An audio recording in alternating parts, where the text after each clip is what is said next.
So we are back with a new series on this channel, Memory Forensics, which is a part of Digital Forensics. अब इन सब बातों को start करने से पहले मैं आप लोगों को थैंक्स बोलना चाहूँगा। हम लोगों के इस चैनल पे 1 मिलियन व्यूज़ कंप्लीट हो गए, ठीक है। मतलब ओवरऑल जो व्यूज़ होते हैं वो 1 मिलियन कंप्लीट हो गए इस चैनल पे। अब इसीलिए क्योंकि आप लोग बहुत रिक्वेस्ट कर रहे थे फॉरेंसिक्स की सीरीज़, तो मैं इसीलिए डिजिटल फॉरेंसिक्स की एक सीरीज़ लाया हूँ, मेमोरी फॉरेंसिक्स, ठीक है। अब हम बात करते हैं सबसे पहले डिजिटल फॉरेंसिक्स की। तो डिजिटल फॉरेंसिक्स एक बहुत बड़ी ब्रांच है अपने आप में, ठीक है। उसके अंदर उसके सब टॉपिक्स आते हैं, जैसे memory forensics, disk forensics, network forensics, mobile forensics और बहुत सारे और भी ब्रांचेस हैं। तो हम लोग यहाँ पे करने वाले हैं मेमोरी फॉरेंसिक्स। मेमोरी फॉरेंसिक्स बहुत बढ़िया है। अगर डिजिटल फॉरेंसिक्स के अंदर बात करें ना तो काफ़ी मेजर रोल प्ले करती है और बहुत मज़ेदार भी है, ठीक है। तो मेमोरी फॉरेंसिक्स सबसे पहले बात करते हैं कि मेमोरी फॉरेंसिक्स एक्चुअली होती क्या है। तो अगर हम मेमोरी फॉरेंसिक्स की बात करें तो इसमें क्या होता है कि सबसे पहले आप ये समझने की कोशिश करो कि मेमोरी क्या होती है कंप्यूटर में। अगर हम मेमोरी बोलते हैं तो यहाँ पे हम प्राइमरी मेमोरी की बात करें, और प्राइमरी मेमोरी होती है रैम। तो यहाँ पे ओवरऑल हम ये कह रहे हैं रैम फॉरेंसिक्स, हम रैम की फॉरेंसिक्स करते हैं इसके अंदर, ठीक है। अब रैम की फॉरेंसिक्स कैसे कर सकते हैं, ठीक है। रैम ऐसा तो है नहीं कि रैम मैं आपको दूंगा और आप फॉरेंसिक्स करोगे। रैम एक वॉलेटाइल मेमोरी, यानी कि रैम कंप्यूटर से निकलते ही या फिर कंप्यूटर शटडाउन होते ही उसका सारा डेटा लूज हो जाता है। तो आप ऐसे तो फॉरेंसिक्स कर नहीं सकते उसकी। तो हम क्या काम करते हैं, जब कोई कंप्यूटर ऑन होता है ना तो उसका जितना भी रैम में डेटा होता है उसको एक फाइल के अंदर डंप कर देते हैं, एक फाइल के अंदर लिख देते हैं और देन उस पर फॉरेंसिक्स करा जाता है, ठीक है। इसके लिए डिफरेंट टूल आते हैं जो पूरे रैम को डंप कर देते हैं एक फाइल के अंदर, जैसे डंप इट हो गया, FTK इमेजर हो गया, ठीक है। अब ये रियल वर्ल्ड में कहाँ यूज आता है, ये जो मेमोरी फॉरेंसिक्स मैं बोल रहा हूँ कि रैम की ऐसे फॉरेंसिक्स, ये कहाँ यूज आ सकता है, ये बहुत यूज आता है, ठीक है। बहुत, जैसे कि एक तो गवर्नमेंट एजेंसीज में जब फॉरेंसिक्स होता है उसमें काफी ज्यादा यूज आता है। जैसे लेट से कि मैंने किसी पूरी एक गैंग को पकड़ा जहाँ पे बहुत सारे कंप्यूटर्स थे, लेट से 10-12 कंप्यूटर रन कर रहे थे, वो सारे ड्रग डीलिंग कर रहे थे इंटरनेट पे। अब सब पे उसी समय वहीं पे उनके कमरों में बैठ के फॉरेंसिक्स थोड़ा ना करोगे, सबको पकड़ के जेल में ले गए। तो उनके कंप्यूटर की हार्ड डिस्क तो निकाली जा सकती है, लेकिन वो उस समय एट प्रेजेंट कर क्या रहे थे, किन सॉफ्टवेयर का यूज कर रहे थे, वो कैसे पता चलेगा। वहीं पे 10-12 कंप्यूटर बैठ के थोड़ा करते रहोगे फॉरेंसिक्स। तो हम क्या काम करते हैं, उनकी जो रैम होती है उसको डंप कर देते हैं एक फाइल में, उसको फाइल को पेन ड्राइव में अपने साथ ले जाते हैं, देन उस पर बाद में फॉरेंसिक्स करी जाती है, ठीक है। वो कौन से सॉफ्टवेयर यूज कर रहे थे, कौन से पोर्ट्स पे कम्युनिकेट कर रहे थे, ठीक है, क्या क्या कमांड्स रन कर रहे थे, सब कुछ आपको निकाला जा सकता है, ठीक है। तो यहाँ पे एक यूज हो गया। दूसरा होता है कि लेट से कि आप किसी प्राइवेट कंपनी में काम कर रहे हो, एज अ फॉरेंसिक्स का कोई गाय हो आप, ठीक है, जो फॉरेंसिक्स का काम करता है, तो वहां पे कंप्यूटर कॉम्प्रोमाइज हो गया, ठीक है। अब आप कॉम्प्रोमाइज हो गया, सबसे पहले तो उसमें हमारे को पता है कोई मालवेयर रन कर रहा होगा जिसमें कमांड से कुछ एग्जीक्यूट कर रहा है, तो आप उसकी हार्ड डिस्क तो आप फॉरेंसिक्स के लिए निकाल सकते हो, लेकिन फिर वहीं पे फॉरेंसिक्स कैसे करोगे, है ना। फॉरेंसिक्स करने में दिल लगता है, वहीं पे उसके कंप्यूटर में थोड़ा ना बैठे रहोगे। सो व्हाट यू डू कि करंटली रैम की जो होती है ना उसको डंप कर लेते हो और अपने साथ फिर फॉरेंसिक्स करते हो। ऐसे टाइम पे फॉरेंसिक्स में रैम सबसे इंपॉर्टेंट होती है, क्योंकि उस समय पे बैकग्राउंड में क्या मालवेयर रन कर रहे थे, कौन कौन से EXEs प्रोसेसेस रन कर रहे थे, कौन कौन से पोर्ट्स ओपन थे, किसके साथ कम्युनिकेशन हो रहा था, क्या कमांड्स रन कर रहे थे, वो सब हमारे को पता लगाना होता है। तो ये बहुत जगह होता है। ऑफेंसिव हैकिंग में होता है कि सामने वाले कंप्यूटर को हैक कर लिया मैंने, ठीक है, तो मैं क्या काम करता हूँ कि वो सामने वाला क्या कर रहा है उसको पता लगाने के लिए एग्जैक्टली, मतलब पूरे कंप्यूटर को गवर्नमेंट एजेंसीज भी यूज देती है। जब वो रिवर्स हैकिंग करती है, किसी ने हैक करने की कोशिश करी उनकी किसी वेबसाइट को, उनको पता चलता है कि चाइनीज हैकर का ग्रुप है, ये उनकी IP एड्रेसेस थी, तो गवर्नमेंट एजेंसीज भी रिवर्स हैक करती है अपने हैकिंग के थ्रू, ठीक है। तो वो क्या काम करती है, जब उनपे बन गया कनेक्शन बन गया, ठीक है, उसके कंप्यूटर में, तो पूरी उनका डंप कर लेती है उनकी रैम को, ताकि पता चले वो कौन से सॉफ्टवेयर यूज कर रहे थे, क्या क्या कर रहे थे वो, ठीक है, क्या क्या करते हैं, वो सब आपको उस रैम के फॉरेंसिक्स से पता चल जाता है। तो ये होता है पूरा memory forensics. I hope so clear हो गया होगा, ठीक है। अब बात करते हैं हम मेमोरी फॉरेंसिक्स की प्रैक्टिस करेंगे कहाँ, है ना, कैसे कर सकते हैं। तो यहाँ पे हम यूज लेने वाले हैं मैम लैब्स का, ठीक है। मैम लैब्स एक तरह से लैब्स है मेमोरी फॉरेंसिक्स के लिए, जिसपे आप प्रैक्टिस कर सकते हो। अब ये बनाई है अभिराम कुमार ने, ठीक है, तो शाउट आउट टू हिम। और बहुत अच्छे चैलेंजेस बनाए, बहुत टाइम टेकिंग होता है इन चैलेंजेस को बनाना, ठीक है। अभिराम कुमार जो है बॉयज के फॉर्मर कैप्टन भी है, बॉयज टीम जो आपको पता होगी, है ना, इंडिया की काफी अच्छी CTF टीम है, तो उसके कैप्टन भी रहे हैं और उसमें फॉरेंसिक्स करते हैं और बहुत अच्छे इनके फॉरेंसिक्स के राइटअप्स भी हैं। अगर आपको इंटरेस्ट हो फॉरेंसिक्स में तो आप जरूर जाके पढ़ सकते हो। अब आते हैं मैम लैब्स की। अगर बात करें तो मैम लैब्स पे 7 चैलेंजेस हैं, ठीक है, 0 से लेके 6 तक की, ठीक है, इजी से लेके हार्ड लेवल हम सारी सॉल्व करने वाले हैं, और ऑफ कोर्स सारी फ्री ऑफ कॉस्ट है, तो आप भी प्रैक्टिस कर सकते हो जो मैं करने वाला हूँ, ठीक है। अब यहाँ पे सारी बात हो गई कि कहाँ प्रैक्टिस कर सकते हैं, मेमोरी फॉरेंसिक्स होता क्या है, किसने बनाया, सब हो गया। करते कैसे सॉल्व, क्या टूल्स यूटिलाइज होते हैं उसके लिए। अब डिफरेंट टूल्स आप यूज कर सकते हो, ठीक है, मेमोरी फॉरेंसिक्स करने के लिए। जो वो मेमोरी वाली डंप फाइल होती है ना, मेमोरी डंप, उसको एनालाइज करने के लिए डिफरेंट टूल्स आते हैं। जैसे कि आता है वॉलेटिलिटी फ्रेमवर्क आता है बहुत फेमस, ठीक है, सेंस का सिफ्ट टूल आता है, SIFT सिफ्ट टूल आता है, वो यूज कर सकते हो। हम लोग जो यूज करने वाले हैं वो वॉलेटिलिटी टूल का यूज करने वाले हैं पूरा एनालिसिस करने के लिए मेमोरी डंप का, ठीक है। अब पूरा वॉलेटिलिटी का सेटअप, मेम लैब्स का इंट्रोडक्शन, वो सब मैं इसी वीडियो में दूंगा, ठीक है। तो पहले आप वो कर लो क्योंकि उसके प्लगइन्स वगैरह इंस्टॉल करने हैं, कुछ करेक्शन करने होंगे, वो सब आपको मैं इस वीडियो में बताऊंगा। जब पूरा सेटअप हो जाए बिल्कुल रेडी रहना, क्योंकि नेक्स्ट चैलेंजेस आएंगे तो साथ में मिलकर सॉल्व करेंगे तो दोनों को मजा आएगा। तो मैंने गूगल पे सर्च करा है मेम लैब्स गिटहब, और आपको जो सबसे पहला गिटहब का लिंक मिलेगा स्टक्सनेट 999 की तरफ से मेम लैब्स, इस पर क्लिक कर देंगे। अब मेम लैब्स खुलने के बाद ना आपको यहाँ पे स्लाइड करोगे तो नीचे दिख जाएगी लैब 0, लैब 1, लैब 6 तक आपको सारी लैब्स यहाँ पे मिल जाएगी, ठीक है। हम इन लैब्स को सॉल्व करने वाले यही चैलेंजेस है, लैब 0 से लेकर लैब 6 तक चैलेंजेस है, डिफरेंट चैलेंजेस है, ठीक है। अगर आप नीचे स्लाइड करोगे तो आपको यहाँ पे मेम लैब्स के बारे में सब पता चल जाएगा, about ma'am labs, motivation, structure of repository, ठीक है। हमारे को यहाँ पे यहाँ आना है स्ट्रक्चर ऑफ रिपोजिटरी में, आपको दिख जाएगा यहाँ पे लैब 0 से लैब 6 तक बने इंडेक्स और कौन सा क्या चैलेंज का नेम है और उसकी डिफिकल्टी क्या है। तो हम सैम्पल चैलेंज और इजी चैलेंज से स्टार्ट करते करते हार्ड चैलेंज तक जाएंगे, ठीक है। अब उसके अलावा आपको और क्या काम करना है, आपको क्या काम करना है, सारी लेवल्स पे जाना है, ये जितनी भी लेवल्स है ना सब पे जाना है एक एक करके, ठीक है। और आपको जैसे लेवल 2 पे चलते हैं, मैं आपको एग्जांपल के लिए दिखाता हूँ। लैब 2 के अंदर जाने के बाद ना आपको यहाँ पे क्या काम करना है, हर चैलेंज के अंदर आपको, हर लैब के अंदर आपको मिल जाएगी चैलेंज फाइल, इसको आपको डाउनलोड कर लेना है। हर चैलेंज की अपनी डिफरेंट फाइल होगी, उसको आपको डाउनलोड कर लेना है। मेम लैब्स 2 नाम से है, मेम लैब 3 की मेम लैब्स 3 नाम से होगी, ठीक है। और ये जिप या रार फाइल जो भी होंगी, अगर ये आर्काइव है तो इनको एक्सट्रैक्ट कर लेना।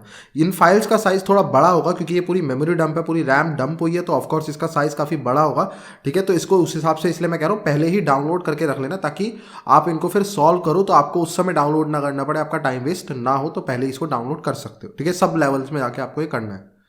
अब आते हैं टूल की बात करने के लिए कि मेम लैब्स जो है, जो मेमोरी फॉरेंसिक्स हमारे को करना है, इसके लिए कौन सा टूल हमारे को यूज लेना है। तो इसके लिए हम यूज लेने वाले हैं वॉलेटिलिटी का, ठीक है। वॉलेटिलिटी टूल मेमोरी फॉरेंसिक्स में हमारी हेल्प करता है, ठीक है। तो वॉलेटिलिटी को डाउनलोड करना पड़ेगा अपने सिस्टम पे। तो मैंने गूगल पे सर्च करा है वॉलेटिलिटी फाउंडेशन, आप लोग भी लिख लेना, ठीक है। आपको ये सबसे पहला लिंक मिल जाएगा volatilityfoundation.org, ठीक है। अब आपको पहले लिंक पे नहीं जाना, आपको जाना है यहाँ पे वॉलेटिलिटी 2.6 रिलीज पे, ठीक है। हम 2.6 वर्जन को डाउनलोड करेंगे। अब इसका एक 3 वर्जन भी आता है, वॉलेटिलिटी 3, ठीक है। 3 वाला जो है वो बिल्कुल पाइथन 3 के साथ चलता है, लेटेस्ट है। वॉलेटिलिटी 2.6 पाइथन 2 के साथ चलता है। अब हम पाइथन 2.6 इसलिए यूज़ कर रहे हैं क्योंकि ये जो चैलेंजेस है पुराने हैं, ठीक है। तो ये पुराने वॉलेटिलिटी के साथ ज़्यादा अच्छे से चलते हैं, ज़्यादा अच्छे से सॉल्व होंगे, ठीक है, एज़ कम्पेयर टू वॉलेटिलिटी 3। लेकिन अगर आप नए चैलेंजेस, नए CTF चैलेंजेस सॉल्व कर रहे हो, ठीक है, तो वहाँ पे आप वॉलेटिलिटी 3 का यूज़ ले सकते हो। उसमें नए एडवांस फीचर भी हैं जो पहले वाले में नहीं थे, और ये नए तरीके से लिखा गया, तो फास्ट भी है एज़ कम्पेयर टू 2.6, ठीक है। तो हम 2.6 पे क्लिक करेंगे, रिलीज वाले पे। अब इसके अंदर आने के बाद ना यहाँ पे आपको सामने ही दिख जाएगा किसके लिए आपको डाउनलोड करना है, विंडोज़ के लिए, मैक के लिए, लिनक्स के लिए, सोर्स कोड क्या डाउनलोड करना है वो आप पे डिपेंड करता है, ठीक है।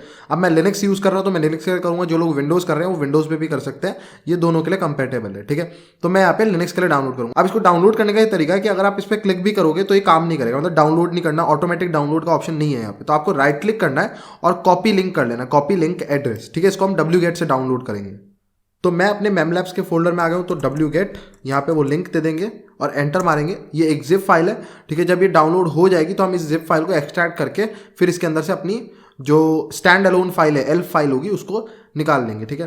तो यहाँ पे मैं क्या काम करता हूँ, अनजिप लिखते हैं, वॉलेटिलिटी वाला जो हमारा डाउनलोड हुई है जिप फाइल, एंटर मारते हैं और यहाँ पे अनजिप हो गई। अब अगर आप देखोगे तो इसके अंदर क्या है, ये सब credits.txt, legal.txt हमारे किसी काम के लिए, हमारे को मेन ये वाली फाइल चाहिए जो इसकी स्टैंड अलोन एल्फ फाइल होगी, ठीक है। तो मैं इसके फोल्डर के अंदर चलता हूँ, ये वाले CD वॉलेटिलिटी 2.6 स्टैंड अलोन, ठीक है। LS करते हैं यहाँ पे, तो अब आपको दिख जाएगा ये आ गई हमारी फाइल। अब आपको नेक्स्ट स्टेप क्या करना है वो मैं बताता हूँ। तो आपको क्या काम करना है, यहाँ पे मूव लिखना है, मूव कमांड से हम इसको मूव करेंगे। वॉलेटिलिटी ये जो फाइल है 2.6, इसको हम /usr बिन, यूजर बिन, और इसके अंदर यहाँ पे डाल देंगे वॉलेटिलिटी नाम से, ताकि हम इसको डायरेक्टली यूज कर पाएं एज अ कमांड, ठीक है। वॉलेटिलिटी यहाँ पे डाल देंगे, एंटर मारते हैं, ये मूव हो गई, ठीक है। उसके बाद एक फोल्डर बैक जाएंगे, ठीक है, rm-rf, और ये जो वॉलेटिलिटी वाला फोल्डर है इसके और कोई चीज़ हमारे काम की नहीं, इसको डिलीट मार देंगे, और जिप फाइल को भी डिलीट मार देंगे। तो मैं स्टार लगा रहा हूँ, दोनों ऑटोमेटिकली डिलीट हो जाएगा।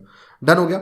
अब अगर मैं LS करूँ तो ये गायब हो जाएगा, और मैंने सारी लैब्स के फोल्डर क्रिएट कर रखे हैं, आप लोग भी क्रिएट कर लो, और इनके अंदर सबके अंदर चैलेंज फाइल को मैंने ऑलरेडी डाउनलोड करके रखा हुआ है।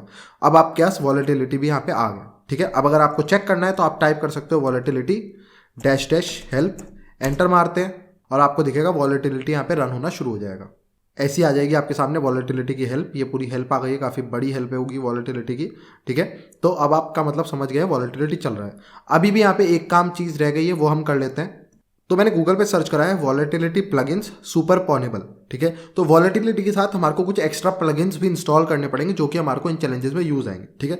तो वो आप कैसे कर सकते हो, आपको यहाँ पे मिल जाएगा वॉलेटिलिटी प्लगइन्स वाला सबसे पहला सुपरपोनेबल की तरफ से आपको इसको खोल लेना है।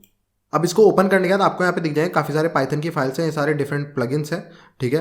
तो अब हम यहाँ पे क्या काम करेंगे, यहाँ पे जो कोड का बटन आ रहा है ना, इस पर क्लिक करके और यहाँ पे इसका जो गिट का लिंक है इसको कॉपी कर लेंगे, ठीक है। इसको कॉपी करके अपने सिस्टम पे डाउनलोड करेंगे। तो मैं लिखूंगा गिट क्लोन और इस लिंक को पेस्ट कर देंगे ताकि यहाँ पे डाउनलोड हो जाए, ठीक है। अब यहाँ पे हमारे प्लगइन्स आ गए, वॉलेटिलिटी प्लगइन्स नाम का फोल्डर बन गया। अब आप इनको चेक कर सकते हो कि सही से काम कर रहे हैं प्लगइन्स या नहीं। कैसे, वॉलेटिलिटी, ठीक है, dash dash plugins equals to, और इस फोल्डर का नाम देंगे वॉलेटिलिटी डैश प्लगइन्स, इस फोल्डर का नाम है, ठीक है। और उसके बाद यहाँ पे हम क्या देंगे, डैश डैश हेल्प। तो हमने यहाँ पे डैश डैश प्लगइन्स ऑप्शन का डाल के और इसका फोल्डर दे देंगे जिस फोल्डर के अंदर आपके सारे प्लगइन्स है। एंटर मारेंगे तो अब आपको हेल्प यहाँ पे दिख जानी चाहिए नॉर्मली जैसे दिखती है। अब लेकिन जैसे मेरे में आपको दिख रहा होगा यहाँ पे कुछ एरर आने लग जाएंगे, ठीक है। यहाँ पे आपको दिख रहे होंगे ऊपर 2 एरर आए हैं। अब देखो आपको यहाँ दिख रहा है क्रोम हिस्ट्री और फायरफॉक्स हिस्ट्री प्लगइन के अंदर, यहाँ पे इसके अंदर मल्टीपल प्लगइन्स है लेकिन उनमें से भी स्पेसिफिकली 2 प्लगइन के अंदर मेरे को एरर आए हैं। CSV जो मॉड्यूल है वो यहाँ पे एरर दे रहा है।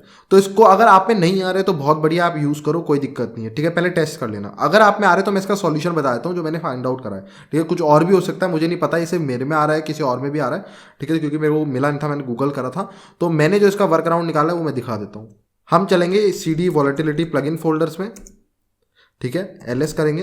तो पहले हम क्रोम हिस्ट्री डॉट पाई को खोल लेंगे। तो यहाँ पे लिखते हैं विम क्रोम हिस्ट्री डॉट पाई। अब इसके खुलने के बाद आपको क्या काम करना है, जो इंपोर्ट CSV है ना इसको कमेंट आउट कर देंगे, और जो लास्ट वाली है यहाँ पे crypto.protocol.kdf इसको भी कमेंट आउट कर दें, क्योंकि जब आप इसको कमेंट करने के बाद इसको रन करोगे ना, इसको कमेंट करने के बाद जब दोबारा से रन करोगे तो आपको दोबारा एरर मिलेगा इस लाइन में। तो इसको भी कमेंट आउट में पहले ही करवा रहा हूँ क्योंकि मुझे पता है एरर आना है, ठीक है। तो यहाँ पे ये करने के बाद इसको सेव कर सकते हो। सिमिलरली विम में खोल लेंगे फायरफॉक्स हिस्ट्री डॉट पाई, एंटर मारते हैं।